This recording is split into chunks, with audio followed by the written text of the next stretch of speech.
I want to address really quickly what we see in the world around us, and how it is that one generation rears the next generation, and how then should that be done. Modern psychology has done, I think, irreparable harm to parenting. And again, there are so many examples of extremes in both ways. Some of the extremes that we see is that there is no discipline whatsoever, and kids are able to absolutely run amok. There is no fear of the parents. There is no fear of any kind of consequence for their actions. And they are just, problem is, that's what you're seeing in these kids that are 3 and 4 years old. You probably watch it in the stores when you go places, or you're out in public, and you see a kid completely melting down, and there is absolutely nothing to try to reel them in. They scream, they throw fits, they sometimes will even strike their parents or whoever's taking care of them, and there is absolutely nothing that is done to try to turn that in another direction. You're inviting such misery into your life, it's almost unimaginable. So we see that in the extreme. And is there an extreme on the other side, that parents are authoritarian and violent and angry and mean? And that is just as evil as the person who won't do anything whatsoever to try to correct their children. So we're not talking about the extremes of both. It's just right down the middle. How is it that we see in times past how parents would have parented, and what does the Bible really say on it? Really, the place that you find it more often than anywhere else is actually in the Proverbs. So we do know also that Paul talks about the chastening of the Lord, and so the chastening would be the firm correction that comes, and yet the Lord is not one who has, in any way a physical sense of doing what he does, though it may be felt in a physical sense in that you might have to deal with the consequences of what you've done, and God will bring that correction.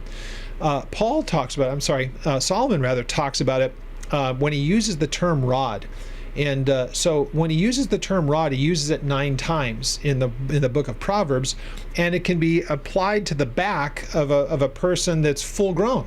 So speaking about the fool, so it's like the reed, the stick. And but it says in 4 different of those occasions where he uses, of the 9, rod is used about towards the child, that it would be the implement that you would use for spanking them. So would God ever allow somebody to violently attack their children? Of course not. He would never condone that. There's no possible way that you would do so where it's egregious and over the top. And I think about what it was with our child. Our daughter Brittany was a really compliant child, and we didn't have to do this much with her. And with her, it was just a brief little right on the back of the leg kind of a thing, just with your hand. It was enough for her it got her attention, and it was uncomfortable, and I think she was more troubled by the fact that she had gone to that point. But it was never a violent thing. It was never an angry thing. It was always done for the reason of correction. And it was also done where we would make sure that they understood why, or our child would understand why that correction came. It wasn't just done in a fit of anger. It wasn't that kind of a thing. It was intended to change the course of what she was doing, and she remembered those things. So it didn't do any lasting damage to her. You can talk to her to this day and she'll tell you that. So Solomon uses this, but then he also uses another, which is chastising. And so in chastising, I think it's the word he actually uses, to chasten. When you look up in Proverbs the word, and I'm using the New King James, the word chastening, which is again that idea of correction, or it's the consequence. One of those 2 uses of chastening for an older person, but one of them is also the child. And then the other one that's used more than any of the rest is correction. Correction is used 11 times, twice it's applied towards the child. So the idea that we are supposed to, with our children, that we're to offer chastisement and correction is not something that is unbiblical. Solomon even uses the idea that it would be something that is used as corporal punishment. That's the fancy word for it, and that it is something that it's going to cause some kind of pain to them, whether it's really in any way more than just like the back of the leg kind of thing with our daughter. It wasn't something that a day later she's hurt. It's not leaving marks. It's not doing any of those things. That's not necessary. So none of us would advocate for, if we believe that this is what Solomon's getting at, which he obviously was, there's no reason for this to have some kind of lasting effect where it hurts them in an ongoing way. It's just that getting their attention. So people that take it over the top are just absolutely they're outside of what God would ever even think to condone or want done. But the idea of getting your attention. I'll share with you one anecdotal thing that happened to me as a kid. There's a time when it no longer is necessary, and I was in my early teens when what I'm about to tell you.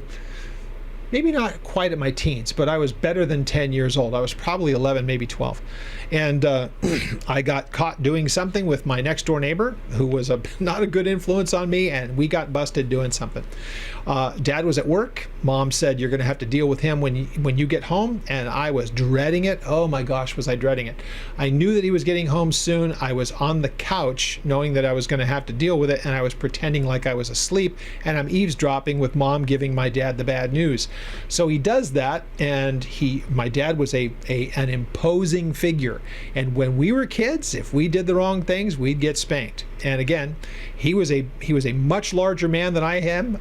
Even now, he was a much larger man then than I am currently. The man had, as I say, he had hands like tennis rackets. He was just a big man. And if ever you were going to get a spanking, he didn't have to use much force. You're going to get his attention. Actually, the fear of those things were probably just as bad as the actual spanking itself. But it wasn't one of those things where he's just like repeatedly over and over again using force. It didn't take much, and he knew it. And that was never the intent, was to leave any kind of physical harm to us. So again, knowing that, I had a tremendous amount of respect for him. When he got this news, I thought, man, this is going to be bad. And so he calls me into the kitchen where he was, and I could see him. His voice carried, and so he called my name and said, "Come here." And I'm thinking, this is it. I'm going to get spanked, and this is going to be really, really bad. He had never done anything to hurt me before. Again, that idea, he didn't use implements. Like I said, he had one attached to his arm. So he was able to correct us all through our younger years. He instead didn't do any of that because I had gotten to the age where that's not useful anymore. He had gotten to the point where he looked me in the eye and he says, "I'm disappointed in you." And just the way that he said it made me realize this is where correction and chastisement was more than just corporal punishment. Because he realized, again, we're past that now. I can look you in the eye and tell you that you're a disappointment to me. You've dishonored us as a family, as my name. You're my son, and you brought disrespect to me. And that was more painful than anything. I remember that.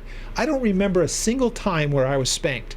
I remember that to this day, and it left a mark, like almost to the point where you'd say, "I'd rather that you just spank me instead of saying that, because how do I fix that?" So I don't need to fix a spank on the backside. That's going to go away in time, and I can just move on with my life. That he said to me left a mark. So I want to make it to the point where realizing that what Solomon would be talking about here and what I would advocate, because I watched it in my own life with my father. There was a time when what he did, it was a physical spanking, and it was over and it was done. It wasn't something that he took any kind of pleasure in, and he never went over the top with it. But it would get your attention. But more attention was received by me because of him telling me, "You're old enough now, a spank is not going to help you. Let me tell you what you've done."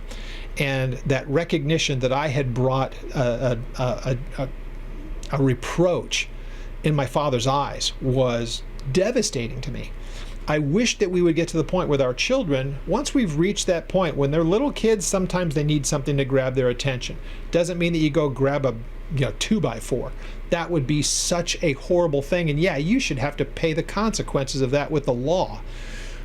Different story entirely. But that time's going to come when that correction and that chastisement really has some teeth in it, in that child needs to recognize the importance of walking in such a way that doesn't bring any kind of dishonor to their family. It's a big, big deal. So when it comes to that whole idea of parenting, what does the Bible have to say about it? That's the whole spare the rod, spoil the child kind of thing. That's the kind of the axiom that people like to say. It's just that, that cliche, that thing that can be repeated, and it is the way that Solomon says it. But he has, if you take into account everything that he says, correction is for the intended purpose of a change of action. And so, yeah, it's not supposed to be comfortable. The older that you get, it's not about spanking. It's rather about, you need to understand the consequences of your actions, but there needs to be teeth to it. And the kids need to understand that you're serious about it. So, what does the Bible have to say about it? It's, of course, very, very balanced, but it doesn't say that you're supposed to be psychological with your 2-year-old or your 3-year-old. They don't understand that. The idea of making idle threats that never get followed through. If you do that with your kids, if you don't do this, I'm going to do that. Well, great. You're not getting anywhere with them, and they realize that there's no real consequence to it. So you watch it, you see it with the kids, and again, there are exceptions to every rule, but by and large, you're going to find that correction and the rightly applied correction at the right time, right circumstance can go a long way. Idle threats and never following through with what you're supposed to say and do is going to do nothing but create more problems for you down the road. Again, I watch those kids melting down in the stores and I think, wait till that kid's a teenager. Your life is going to be a disaster.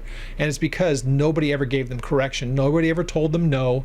Nobody ever stood them up when they really needed that kind of direction. So interesting how that works. And yeah, we should take our cues from what we see in the text and recognize that the Father with us will offer us correction, and he doesn't take time to do it. It's immediate, it's instantaneous if we're listening to the Holy Spirit. Correction doesn't have to be something harmful.